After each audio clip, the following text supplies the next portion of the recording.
Recordemos que una onda consiste en un foco emisor que emite una cantidad determinada de energía y esa energía se propaga a través de un medio involucrando a todas las partículas que lo componen, generalmente provocando el movimiento armónico simple, el caso más habitual. La posición en la que se encuentra cada partícula en un momento determinado va a venir dado por esta ecuación de aquí, que es la ecuación general de una onda, donde I es la elongación o posición de la partícula con respecto al punto de equilibrio, A sería la amplitud, la elongación máxima que pueda alcanzar, W sería la frecuencia angular, que es un parámetro que depende de la velocidad de oscilación de las partículas, T el tiempo, N sería número de ondas y está relacionado con la longitud de onda de esa oscilación o de esa onda que vamos a tener. X sería la distancia desde el punto de partida o desde el punto del foco emisor hasta la partícula que nosotros estamos estudiando. Y phi sub 0 es la fase inicial, que es un parámetro que depende de las condiciones iniciales con las que se parta el movimiento ondulatorio. Así, cuando nosotros estudiamos una onda tenemos dos posibilidades. La primera de ellas sería considerar un momento determinado de la onda o del movimiento ondulatorio. Sería este de aquí, en el que vamos a considerar que el tiempo es constante, es decir, tiempo igual a 4 segundos, por ejemplo, y es como si hiciésemos una fotografía de todas las partículas en ese instante determinado. Tendríamos un movimiento ondulatorio de esta manera, que nos iría marcando la posición en la que se encuentran todas las partículas del medio en ese instante. Otra posibilidad sería que nosotros considerásemos una única partícula. En ese caso, X sería igual a constante, la partícula que está colocada a 3 metros del foco emisor. Y podríamos ver la posición que va alcanzando esa partícula a través del tiempo. Y también veríamos que esa partícula nos va a ir describiendo un movimiento armónico simple. Vamos a calcular la diferencia de fase que existe entre dos partículas de un medio en un momento determinado. Para ello, nosotros vamos a partir de esta situación, que sería la gráfica en la que tenemos representado la oscilación en un momento determinado de todas las partículas del medio. De esa manera vamos a tomar dos partículas para calcular la diferencia de fase que existe entre ellas. Esta, que vamos a llamarla x1 porque está en la posición x1, y por ejemplo esta de aquí, que va a ser x2. De forma que la distancia entre ellas vamos a llamarla incremento de x. Así tendríamos que la posición de la partícula x2 sería igual a la posición de la partícula x1 más la distancia que hay entre ellas, que sería incremento de x. Si queremos calcular cuál sería la diferencia de fase entre esas dos partículas, recordamos que la fase, este parámetro que tenemos aquí colocado, que estaría afectado por la función trigonométrica.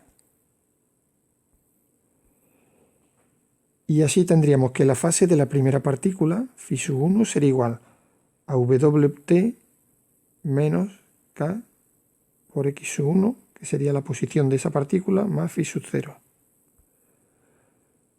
La fase de la segunda partícula, al tratarse de la misma onda, del mismo medio, lo único que cambiaría sería la posición de la partícula, que sería x sub 2, luego sería Wt menos K por x sub 2 más phi sub 0.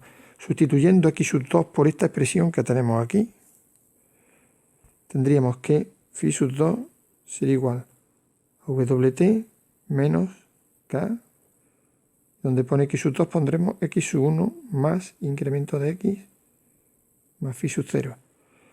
Quitando el paréntesis s, tendríamos que phi sub 2 sería igual a Wt menos K por x1 menos K por incremento de x más phi sub 0.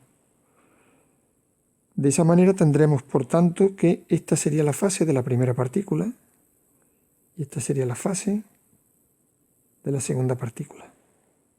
Para calcular el desfase tendríamos que el incremento de fase sería igual a la fase 1 menos la fase 2, que sería igual, sustituyendo por los valores que tenemos, Wt menos K por x1 más phi sub 0, que sería esto que tenemos aquí, y ahora vamos a restarle la fase de la segunda partícula, que sería, lo voy a hacer directamente ya, menos, cambiándole el signo a todo, Wt más K por x1 más K por incremento de x menos phi sub 0. Y ahora veremos que WT se nos va con menos WT, menos KX sub 1 se nos va con más KX sub 1, más phi sub 0 se nos va con menos phi sub 0 y tendremos por tanto que la diferencia de fase entre dos partículas de un medio que están separadas una distancia incremento de x será igual a K por incremento de x, donde recordamos que K es el número de ondas. De la misma manera podemos estudiar también la diferencia de fase que existe entre una misma partícula en dos momentos determinados. Para ello tenemos este caso de aquí, donde vamos a tener la elongación. Aquí tenemos la elongación representada frente al tiempo para una partícula en concreto. Si suponemos dos momentos determinados, que sería este de aquí, que vamos a llamarlo t sub 1, y otro momento que va a ser este de aquí, que vamos a llamar t sub 2, la diferencia entre ellos va a ser incremento de t, de manera que el tiempo t sub 2 va a ser igual al tiempo t1 más el tiempo que ha pasado, sería incremento de t. La fase del primer momento sería igual, phi sub 1 sería igual a T1 menos K por X más phi sub 0. La fase del segundo momento sería igual a W por T2 menos K por X, dejamos la misma X porque se trata de la misma partícula, más phi sub 0. Sustituyendo T2 por el valor que acabamos de sacar, que tenemos aquí representado, tendríamos que phi 2 sería igual a W, y donde pone T2 pondremos T1 más incremento de T, cerramos paréntesis, más phi sub 0, perdón, menos KX más phi sub 0. Seguimos desarrollando, quitando el paréntesis, WT1 más W por incremento de T menos K por X más phi sub 0. De esa manera acabamos de calcular cuál es la fase del primer momento y cuál sería la fase del segundo momento.